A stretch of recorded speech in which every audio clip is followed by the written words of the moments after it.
سلام دوستان، از مجموعه حکمر با یه قالب فولادی دیگه که به سفارش رستوران آواچی ساختیم در خدمتتون هستم. لوگو این مجموعه ریز جزئیات فوق‌العاده زیادی داشت که شامل نقاط یا خطوطی میشدش که کمتر از 1 میلیمتر ضخامت داشت، ولی تونستیم این طرح رو با کیفیت فوق‌العاده دیجیتالی و عمق عالی به مرحله پایانی برسونیم.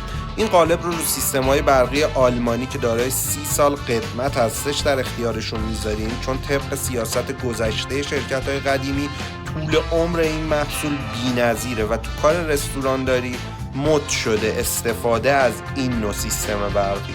کلا تو هر سبکاری مثل چوب چرم یه نوع ابزاری مد میشه بسته به تجربه همکارا و این نوع سیستم برقی خیلی مناسبه برای کار داغی برگر یا استیک یا تدیگ یا کباب. ممنونم که وقتتون رو به من دادید. خدا نگهدار.